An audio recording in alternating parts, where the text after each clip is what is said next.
On va dans quelques instants recevoir cette fois-ci Fofana Aminata, membre du mouvement du 5 juin. Vous étiez sur le terrain aujourd'hui avec ces Maliens qui se sont retrouvés en liesse après l'annonce de cette interpellation d'Ibrahim Boubacar Keïta. On a finalement l'impression que vous vous reconnaissez, vous citoyens maliens et également membres de la société civile et autres, on a l'impression que vous vous reconnaissez en ce qu'ont fait les militaires aujourd'hui. Bon, c'est pas que nous nous reconnaissons forcément, c'est-à-dire qu'il y a eu une contrainte, ce n'est pas un coup d'État qui a été mis sur table ou planifié. Non, non, non, c'est-à-dire que hier seulement, il y a un colonel qui est normalement le directeur de la sécurité de la présidence, qui est Ibeka, et son régime ont limogé. Et ceux-là, déjà, ils sont venus dans le domicile de ce dernier pour l'arrêter. C'est là où les protestations des militaires ont commencé.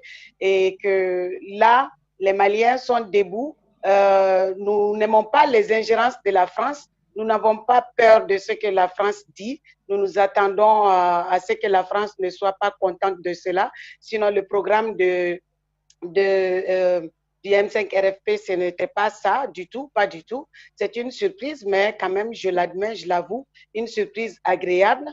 Donc, normalement, le lundi, nous avions prévu, mardi plutôt, aujourd'hui, c'était prévu de faire la caravane pour la jeunesse.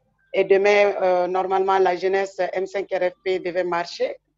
Jeudi, toutes les femmes du M5 RFP plus la société civile, tout le monde, quoi, devait marcher, toutes les femmes. Donc, vendredi, c'était la sortie générale et samedi, c'était prévu pour faire un sit-in. Donc, ça s'est gâté à un certain niveau.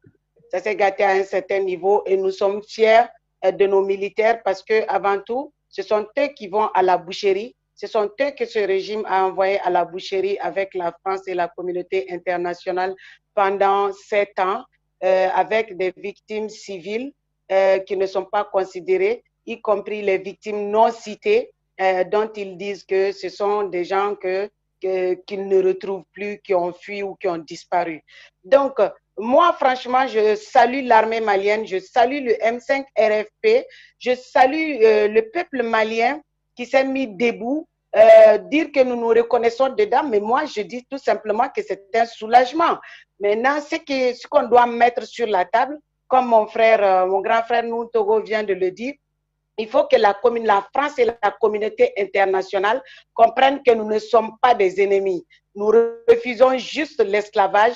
Nous voulons dorénavant un partenariat gagnant-gagnant, que ce soit avec la France comme partenaire, que ce soit, je sais pas, un autre pays de l'Union européenne, que ce soit la Russie, que ce soit les États-Unis. Nous ne voulons plus de ce système colonial. C'est ça la base de notre lutte. Nous ne voulons plus de ce système colonial parce que cela n'a fait que assez durer. Ça fait 60 ans que les Africains ont été dupés par la France pour l'indépendance.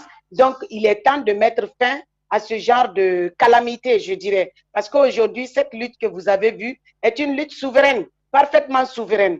Donc, je dis salut et je remercie nos militaires et lance un message à la France et à la communauté internationale que le Mali n'est pas leur ennemi. Le Mali est juste en train de combattre pour sa souveraineté et pour son intégrité territoriale. Maintenant, c'est à nous de choisir le meilleur partenaire que nous voulons. Dorénavant, la France sera obligée d'accepter la concurrence, de respecter les Maliens et j'espère bien que cette lutte que nous avons menée pendant tout ce temps va vraiment se propager pour en faire un printemps africain parce qu'il est temps aujourd'hui que les Africains se lèvent pour prendre leur destin en main. Nous, on n'a pas reculé devant les balles parce que quand il s'agit des populations, les chars, on sort les chars, on sort des engins de répression, on a des balles, on est même aidé par les pays voisins, ce n'est pas les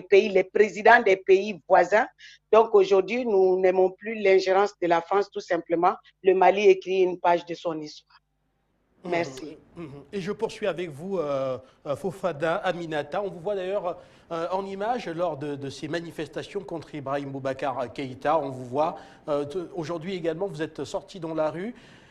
L'interrogation maintenant est, est-ce que vous pensez que demain sera nettement meilleur? Est-ce que vous pensez qu'on est dans un tournoi, dans un tournant, autant pour moi, décisif qui devrait permettre d'aboutir finalement à à la pleine souveraineté de l'État malien finalement et voilà, à une plus grande maîtrise justement de cette souveraineté?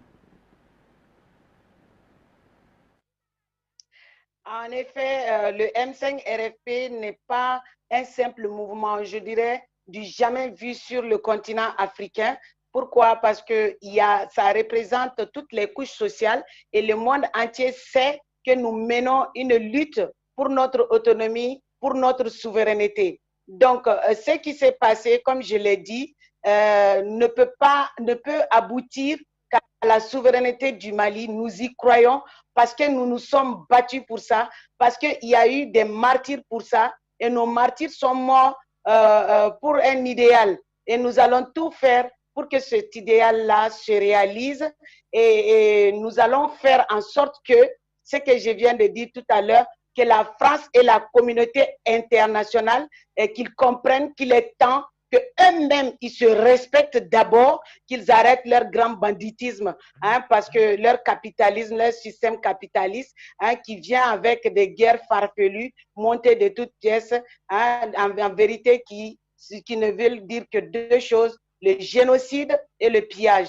Génocide du côté malien, pillage de leur côté. Donc, nous voulons juste qu'ils comprennent que les choses ont changé et que le peuple malien aspire aujourd'hui à sa souveraineté comme du temps de Modibo Keïta, nous le disons haut et fort. Je l'ai dit plusieurs fois sur ce plateau que ce n'est pas une lutte banale. C'est une lutte pour la conquête de la souveraineté et de la dignité malienne. Et j'espère bien que les autres pays africains seront rapidement contaminés pour que, ensemble, un jour, et des jours proches, je l'espère, que nous puissions véritablement former une union, une véritable union africaine, non seulement retrouver la souveraineté du Mali et retrouver aussi la souveraineté africaine. Nous connaissons les méthodes de la France, une méthode qui sert à récupérer les luttes des patriotes suite à des oppressions de dictateurs qu'eux-mêmes ils ont mis et instaurés sur place. Nous connaissons ce système qu'ils ont fait en Algérie où ils ont gâché la révolution par l'instauration d'un autre Bouteflika à la tête du pays. Nous savons, nous avons vu au Burkina Faso que lorsqu'ils ont enlevé un Blaise Compaoré, ils ont ramené un autre Blaise Compaoré. Et la lutte du M5 RFP, du peuple malien, ce n'est pas ça du tout. Nous sommes vigilants et nous voulons que nos gouvernements, les postes régaliens, aussi plus celui qui va diriger, parce qu'il y aura la transition d'abord, et les futurs dirigeants de notre pays soient des patriotes. Et nous sommes là, nous allons veiller dessus. Et la jeunesse est mobilisée, puisque la différence entre la jeunesse de 2020 et la jeunesse de 1960, voilà, et la révolution de 1960, est tout simplement que nous savons aujourd'hui qu'on a le riche de la terre. Donc, on ne peut venir démontrer le contraire. Nous savons aussi que l'Union européenne compte vivre de nous jusqu'à ce que les peuples se révoltent et fixent les règles. Moi, je crois que la vraie démocratie, c'est ça qui va arriver en Afrique. La démocratie qui convient même aux Africains, pas une dictature maquillée en démocratie pour venir nous opprimer, nous tuer, puisqu'après les tueries, je n'ai pas vu un seul de ces grands démocrates de ces pays dits civilisés qui a condamné les tueries, les 23 morts du Mali. Ça a été un silence radio partout, eux qui sont très, très civilisés, les dirigeants très civilisés, très en avance, pourtant qui vivent de nos ressources par le vagabondage, par le banditisme qualifié. Donc, je dis tout simplement bravo aux Maliens et que nous comptons récupérer notre pleine souveraineté. Je l'ai déjà dit sur ce plateau que le défunt, paix à son âme, président Modibo Keïta nous a déjà montré l'exemple une fois et aujourd'hui, nous ne comptons plus nous laisser faire.